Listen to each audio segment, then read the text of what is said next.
this time horizon. He has a pretty short-term perspective on this one.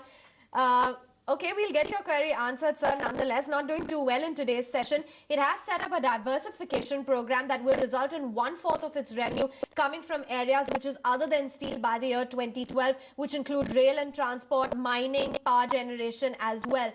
That's the 1-month chart of a sale down by just about 4.5%. Shrikant, you do have brokerages across the board which do have a thumbs up on this one, a hold call coming in. Is that a view that you would also subscribe to, considering that it's a very short-term time horizon and buying into this counter? Would that be prudent? No, I think from a short-term perspective, there's no point buying into.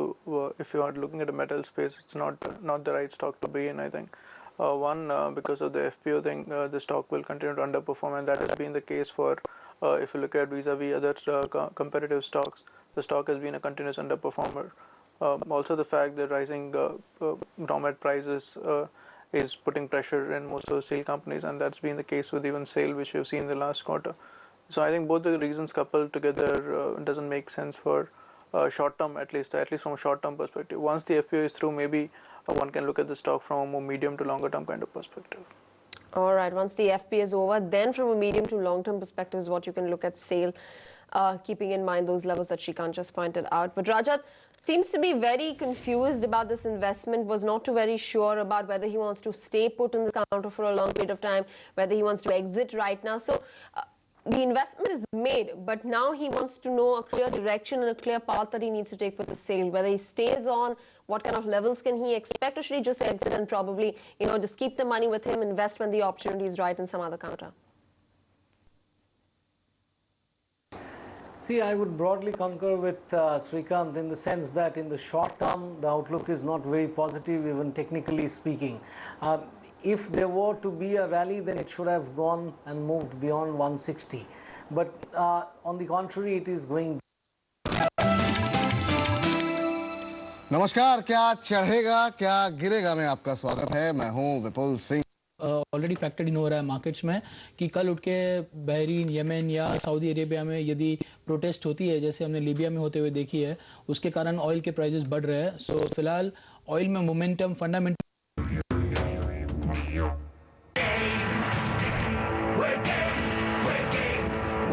तरीके से तनाव बढ़ रहा है, उसका असर कच्चे तेल पे देखने को मिल रहा है और कच्चा तेल जो है वो पूरे बाजार में इस समय आग लगा रहा है। 325 अंक नीचे सेंसेक्स निफ्टी कामकाज कर रहा है। तो आपको क्या लग रहा है कितना अपसाइड है कच्चे तेल में? क्या 110 120 तक के लेवल्स की संभावना करें? Or how you think the major to sort of the query on GVK Power. Hi there, Hanif. A pleasure to have you on the show. Go ahead with your query. Sir, I have 1000 shares GVK Power. Okay. But ये मेरे को long term के लिए रखना है, तो इसके लिए क्या करना चाहिए? ठीक रहेगा लॉन्ग टर्म के लिए, या अभी तो नुकसान हो रहा है मेरे को इसमें? कभी खरीदा था आपने? होगा हनीफ, आपने कभी खरीदे थे ये शेयर्स? मैं अभी 500 से अभी 10-15 दिन पहले खरीदा और 500 शेयर्स पहले खरीद के रखा हूँ मैं। अच्छा, तो 7-8 महीना पहले। अच्छा, ठीक है। तो 42 is his average price. He's bought 500 recently and 500 some time back, so he's got an average of about 42. He's still losing a lot of money on that investment, considering his holding is about 1,000 shares. 17,000 odd rupees is what he's losing out on that one. GVK Power, pull up the stock price for you, not just the intraday stock price, but even for that matter, today it's any which way is thrashed about 4.5%, but the last 7 days has also not particularly been too great for a GVK Power. Even for that matter, if you go across and see the monthly chart. So across the board, you are seeing a lot of red for a GVK Power with a 3-month decline of 36 odd percent. What does he need to do? He's got a long-term horizon for a GVK Power. Shrikant, if you can advise him on his investment in this one. I think if he has जैसे उन्होंने बताया कि उनका long term horizon है, तो I think he can hold on to it. That's not shouldn't be an issue in getting the prices back. Say it's a company which is into investment mode, and most of the infrastructure investment related companies are facing problems, especially on an underperformance type in the stock market, given the kind of interest rate scenario which we are seeing. Also, flows in terms of order flows have been a bit sluggish for infrastructure companies. So in the broad sense, the space has been underperforming. But I think from a longer term perspective, GVK Power should be in a position to do well, especially given the kind of investments in airport, plus the power space, which it is in, I think it should be able to do well. All right, a hold call coming there on GVK Power.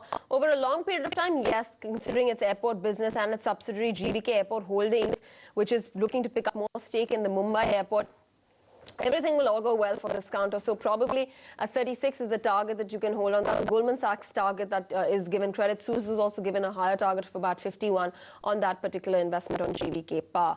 The next one is the Sri Renuka Sugars. We've got our caller who's ready with us right now to take us through his query on Sri Renuka Sugars. Currently down 2.5%. VSSN Murthy is now joining us from New Delhi. Hi there, Mr. Murthy. Thanks very much for calling in, sir. Go ahead with your query. Good morning, Economic Times.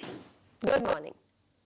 Ma'am, I purchased 1,000 shares of Renuka Sugar at the rate of ₹90. I just want to know what is the future of this stock. I'm a short-term investor. I just want to know basically what is the fundamental reason for this stock decline, just because the company has not posted the quarterly results in this last quarter, or just because the government is not allowing the exports of sugar. All right. There are many aspects to this query, and obviously he is very concerned about the fact that he's bought it at about 90 rupees per share, losing closer to 18 odd rupees on that investment on a good 1,000 shares. So that's 18,000 odd already lost out by. 9% के आसपास की गिरावट इस समय देखने को मिल रही है और करीब 25 लाख शेयरों का कारोबार जो है यहाँ पर देखने को मिल रहा है।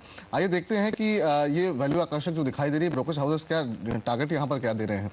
ICICI डायरेक्ट का मानना ये है सो प्रेजेंट लेवल्स पे नहीं, 200-300 रुपए की करेक्शन आती है तो वहाँ पे बाइंग करनी चाहिए 54,100 के आसपास, और 500-600 रुपए मिलते हैं तो प्रॉफिट बुक कर देना चाहिए। ओके, और सोने में क्या रणनीति होगी, क्योंकि यहाँ पर भी 1441 तक के